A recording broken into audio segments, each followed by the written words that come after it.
signs and indicators that your loved one might potentially have early onset dementia.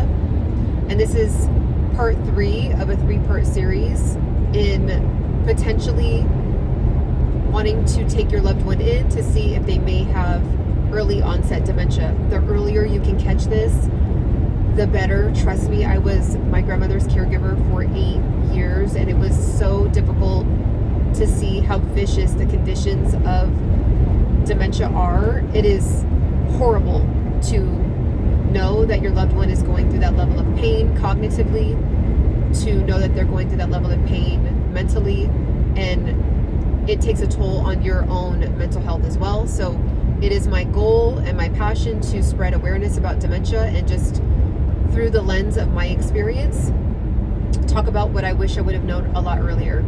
So 3 things that I wish I would have known earlier and that were signs were poor judgment. So things that my grandmother used to be able to have great judgment on, right? Like putting in something into the microwave and heating it up for 1 minute. For example, my grandmother would love to have cup of noodle. She loved cup of noodle. And she would put it in the microwave for 30 minutes instead of 1 minute. And this is something that she had done for years. She had always made top ramen or cup of noodle and knew how to use the microwave with no problem. So now, all of a sudden, she's typing in 30 minutes and not even noticing, to the point where the microwave is starting to burn up, right? Things like that. So poor judgment on things with the stove, things with cooking, right? Poor judgment when it came to even things in the bathroom, right? So the water being too hot, right? Or the water being too cold. And then her not really understanding or remembering how to turn the water down or turn the water up to make it hotter or colder, right? So just really poor judgment with things that are so normal and so consistent with how we've been doing things that it's extra odd that someone would forget how to do it. Okay? Another thing is spatial recognition. Spatial recognition. So when my grandmother would drive, she all of a sudden would have a really tough time being able to gauge if a turn should be wider or if a turn should be more narrow. So bad to where she ended up getting into a really bad car accident. And this had been down a route that she had always driven for a very long time, over a decade. So spatial recognition, not going around corners, not going wide enough, right? Things like that, where you'd say, that's something I've never seen you do before, right? Or you always know how to make that turn. Like you've been making that turn for years, and you all of a sudden don't know how wide that turn is when you're driving. So spatial recognition became a really, really big thing with my grandmother. Okay. And another thing that is really, really huge, where we always hear about it loosely, but I want to give more detailed examples of what I'm talking about with this, with memory loss. Okay? Memory loss is something that I feel like you comfortably hear people say all the time. Oh, I forgot my keys, or oh, I left my backpack, or oh, I forgot where did I put my purse? Like, I can list a bunch of different examples, but it's a very casual thing that just kind of gets thrown around by all ages, right? But with my grandmother, she would forget names, she would forget dates, she would forget the names of her favorite snacks, she would forget locations, places that she had known for her whole life, where she was born. And it wasn't like she would forget and say, I'm completely confused and it's just completely out of my mind. She wouldn't know how to articulate it in that way. So she would say, so-and-so, so-and-so place, that one, you know what I'm talking about.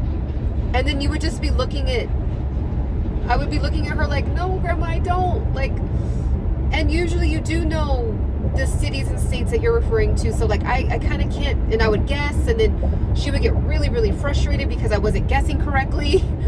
And it just became, you know, something that was just a little abnormal, where it's like, you always have remembered that you're from that state, that you were born in that state. You always have remembered your son's name. You know, you always have remembered your cousin's name. You always have remembered all of your grandchildren's names. So it would be things like that that was just a little extra, like it was just that next level of forgetfulness that was just extra odd.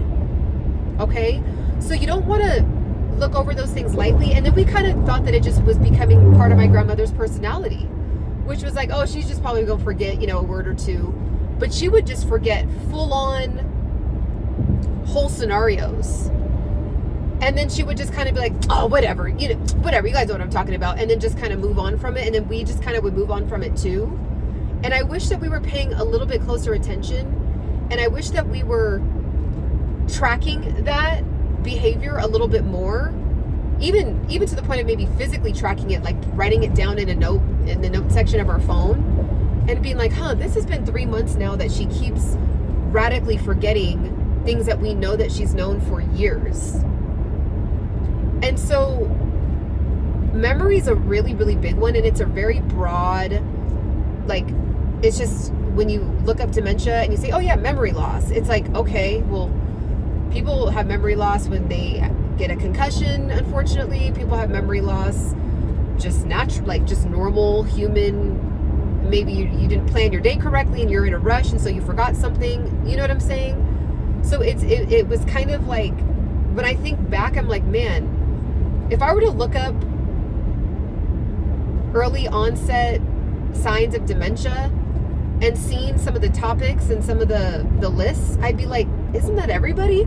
So I'm just trying to give you some more detail, like actual detail from real life lived experience that I had with my grandmother, of just forgetting her favorite, like she used to love to write with her certain favorite kinds of pens. She'd forget where she put them. And again, some of us all forget like where we put a pen here or there, right? But she was very meticulous, and my grandmother was known out of the whole family, she was the most organized. Like just every single thing was color categorized, sized in from small to large, alphabetized, you know, everything in alphabetical order, right? She would buy folders and cases and storage units, and I mean, she just, it was like her part of, I guess you could call it like a hobby. She just loved to be that next level of organized. And so when she started to not be that way, because she had been that way for decades upon decades upon decades, I had only known her to be that way. So when she wasn't, I wish I would have been like, that's like, this has been like the 8th time when she's forgetting something that she's always known, and this is like the 8th time in 1 month. Like something is a little off. We kind of just would brush it off like, oh, well, you know, she is getting a little older, not a big deal, right? So I hope that helps, and definitely if you're watching this video and you have examples, please share them down below.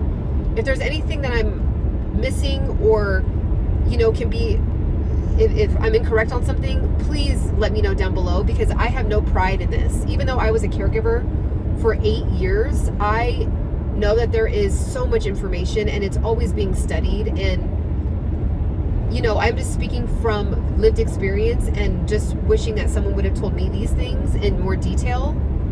But please comment down below if you have more detail, more examples, more resources, hotline numbers, websites. Please, please, please list them down below, because you would be surprised.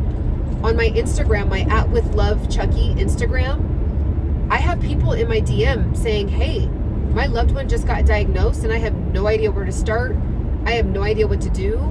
They're always angry. They're always mad. They're lashing out at me. They're even to the point of getting physical.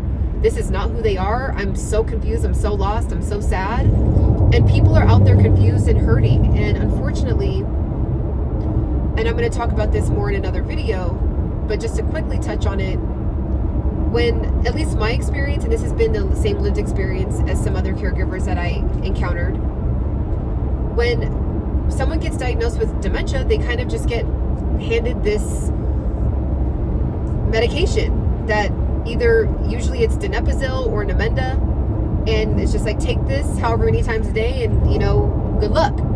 That was kind of like our experience. And there was no, hey, get signed up with the Alzheimer's organization and get with a caregiving group and do weekly Zoom calls on how to get through this process. None of that. And I'm like, it's so shocking that this is such a serious condition that falls onto the children of that individual who got dementia. And usually it's adult children, of course, but there's life things that the adult children is dealing with. Maybe that adult child has young children themselves, and they're having to care for their loved one with dementia, but then also their young children.